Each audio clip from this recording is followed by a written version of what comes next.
Formula One is a sport that a lot of people refer to as the pinnacle of motorsports. I think a lot of us can agree with that. F1 is in fact peak, but little did they know that F1 is also the pinnacle of drama. Because holy shit, the amount of news that has dropped the past few months has been insane. Wow!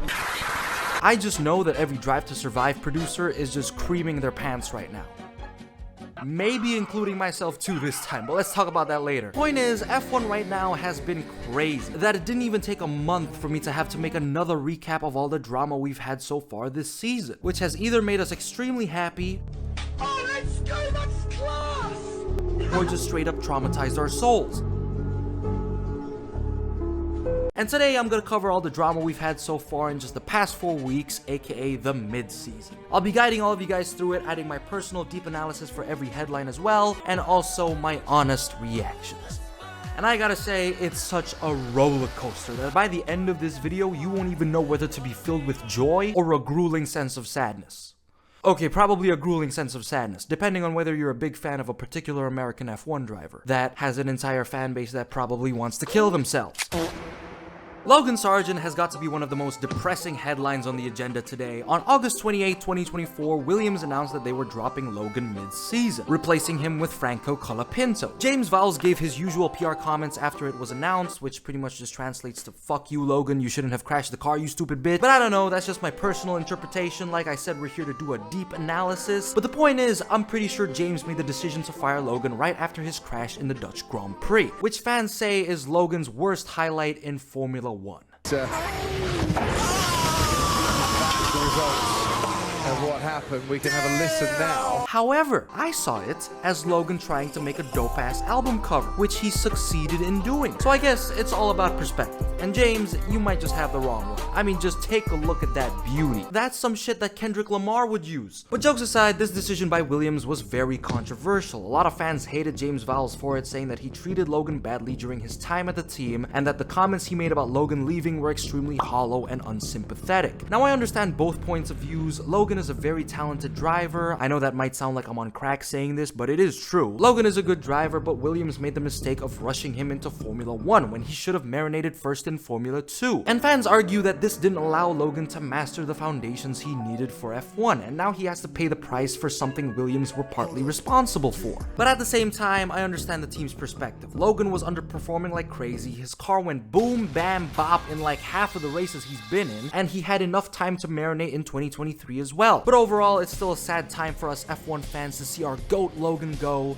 but hey, at least he'll still be in our hearts.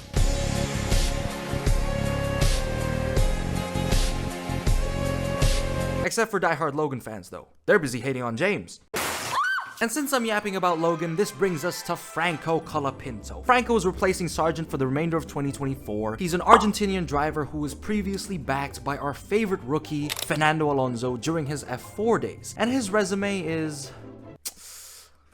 oh boy. 36 races in Formula 3 and 22 races in Formula 2. I guess that's fine, you know, that's only more inexperienced than Logan Sargent. I swear, I'm starting to believe that Williams might have a kink of just throwing in the most inexperienced drivers into their cars, thinking they're gonna be the next Max Verstappen. Heck, I won't be surprised if they chuck a baby into the FW46 and just tell it to go. But despite Franco's inexperience, he did have a solid first race for the team, finishing in P12 all the way from P18. And he also managed to get into Q3 in his second ever qualifying session in F1, in a track he's never driven in before, and scored more points in that race than Logan's entire career. However, he also had a couple unfortunate moments before it. So we can't judge too soon, especially on rookies. And speaking about rookies, this brings us to Jack Doohan joining Alpine. As someone who's watched Alpine the past few years, I was surprised to see that someone would still want to go to that French dumpster fire that gets rid of team principles like it's their average Tuesday. Oh, by the way, Megan, you're fired! And that someone is Jack Doohan, an Australian driver who's had a solid career in Formula 2 and has been a reserve driver for Alpine since 2023. And I'm pretty sure the reason why he's in Alpine is because there's no other option. Like, for real, almost any other team would be better. Signing with Alpine is like signing with the devil. But regardless, Jack seems like a pretty talented guy. Some say he might be the next Mark Webber, Oscar Piastri, or Daniel Ricciardo, but as I've said, we can't judge too soon. But what I do know for sure so far with his very little time in F1 is that Jack has been one of the main things keeping Ocon and Gasly from beating the fuck out of each other. I mean, just take a look at this Alpine PR event. You might think that Jack being in the middle is for the sake of convenience, right? No! This man is the intermediary between the French Civil War. But let's cut the bullshit because, ladies and gentlemen, it's finally time for us to talk about one of the biggest driver transfers we've had this season. And it's none other than Kimi Antonelli joining Mercedes. A kid with so much hype to his name, and all I have to say is that his resume speaks for itself. Colapinto. Big moment of brinkmanship. Antonelli gets there. Antonelli gets by. The Mercedes man into the braking zone. Second place for Kimi Antonelli. Antonelli bold to the inside. Awesome stuff from Antonelli, who wins a feature race for the first time in Formula 2. Kimi Antonelli showed amazing performances in Formula 2, impressing everyone, and is even said to be the next Max Verstappen in the making. Not Kimi Räikkönen though, despite similarities, cause there's never gonna be another Kimi Räikkönen. But Antonelli is extremely quick, a natural-born racer, and has shown great talent even with limited experience. Skipping F3, going straight to F2, and still performing. Now you might think I'm gonna stop glazing him by now, but no. Because we're only getting started. You guys have no idea how much this kid is capable of, so cue Kimi Antonelli's Formula 1 montage, baby. Antonelli spins into the gravel and into the wall. Racetrack, Antonelli. You can hear the screech of the tire. Okay, respectfully, I think it needs to be said that this move is a bit of a gamble. Okay, maybe a really big gamble. Kimi Antonelli going to Mercedes has got to be one of the most risky decisions Toto Wolff has ever made. And I'm pretty sure he knows that, despite saying that he made up his mind on Kimi instantly. I made up my mind 5 minutes after Lewis Hamilton told me that he's going to Ferrari. Every word you just heard there was a lie. I mean, Toto probably made up his mind on Kimi in like 5 minutes, but not after Lewis announced that he was going to Ferrari. Toto made up his mind 5 minutes after Max and Carlos said no, and he probably spent the first 4 minutes on his knees begging Max. But putting Toto's obsession with Max Verstappen aside, Kimi going straight to Mercedes is extremely risky, especially with his crash in Monza FP1, which was only his second ever lap in an F1 car, and where Toto gave us this reaction.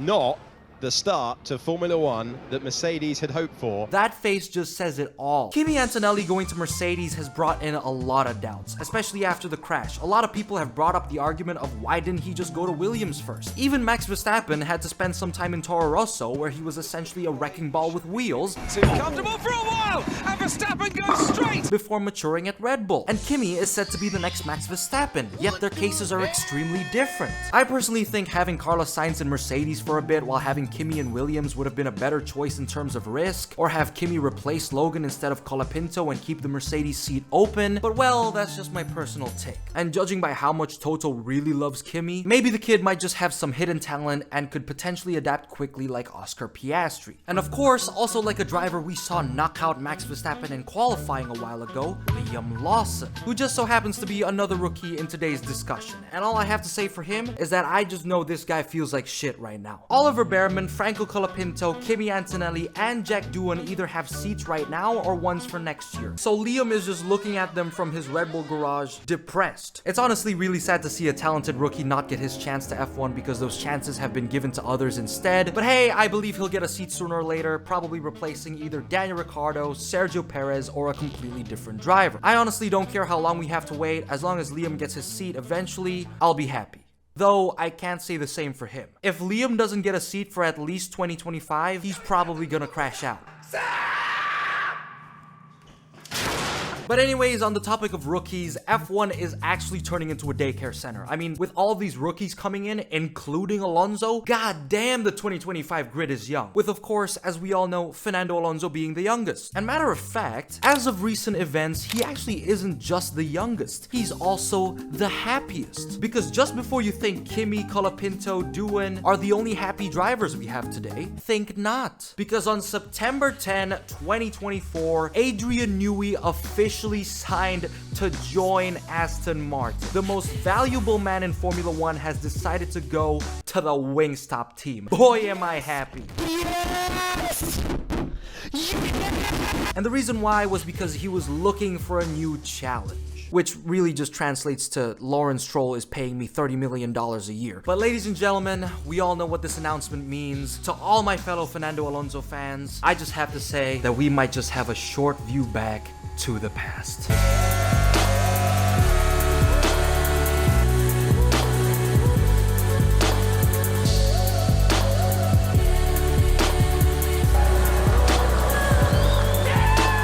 Adrian Newey will join Aston Martin in March 2025 as a managing technical partner. He's a very talented designer who developed championship-winning cars, and this announcement surprised everyone, despite it being like F1's worst ever kept secret. They lost Adrian Newey, who has just been rumored recently to be going to Aston Martin, with an announcement coming in September. But as a dedicated Alonso fan, I was obviously fleeting joy. Others were happy as well, as Adrian Newey might finally give Alonso the car he needs to win his third title and propel Aston Martin to greatness. Unfortunately, I still can't take the team seriously though, because Stroll is still there. He makes a photo like this look like this. The man has negative aura. Holy shit.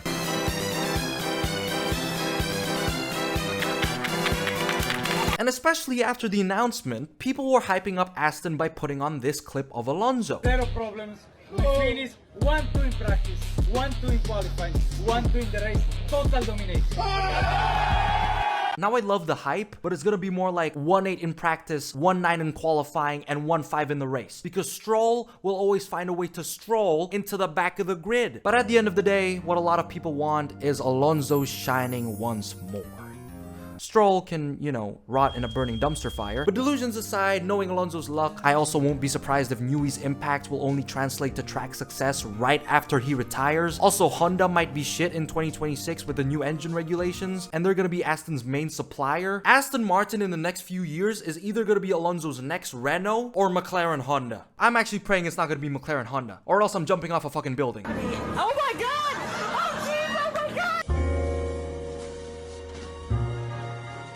Now, of course, some of you guys are obviously thinking, Rick, why is Oscar on the agenda today? What did bro do? And well, it's because of this very tweet which he deleted immediately. Now, at first glance, it seems normal, you know, it's just Oscar on his private jet enjoying the week off.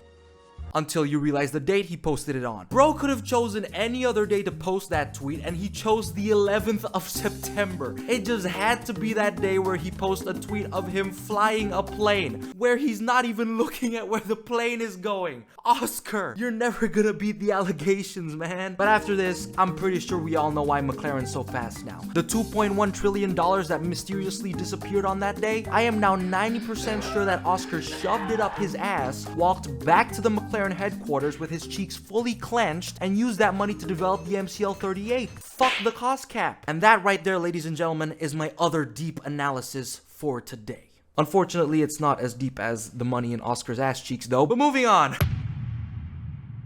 Now, obviously, we can't have an F1 drama video without mentioning any recent rumors and speculations, and like I said, there's a mix of both good and bad news. With the good news being Max Verstappen potentially coming to Aston Martin in 2026, I believe I've covered this before, hopefully to replace Lance Stroll, although it is very unlikely, and the bad news being Valterri Bottas' F1 career potentially coming to a close. There's always the contract situation, which is an extra stress it can be, let's say. Now, of course, I hope it doesn't happen. I love Valtteri and he deserves so much more as a driver. I mean, I don't know.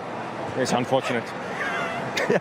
So if he doesn't get a seat for next year, I would probably break down, and you know, it would just be a sad day for everyone in the F1 community. Zhou Guanyu's career is also at risk as well. I swear the Sauber car is doing none of these two a favor. But the good news is that Sebastian Vettel has been rumored to have a potential F1 return with Audi, maybe sometime in 2026. However, the source for this has just been, trust me bro, At that point, you're pretty much better off believing that you're Batman saving the city at night. But finally, wrapping up this video, that is all the news we have for F1's mid-season. If there are topics that you guys think I missed, it's probably in the previous recap, so be sure to check that out. And for those of you guys who want me to talk more about the latest F1 drama and news, make sure to join the Patreon. I do regular podcast episodes on there, among other things. And with all the drama we've covered today, all I gotta say is that F1 is going to get real interesting with the new rookies coming in. However, it can still get pretty depressing as some of our favorite, talented, and lovable drivers could potentially end up without a seat for next year. And if Valtteri Bottas doesn't get one for 2025, it is truly going to be a dark day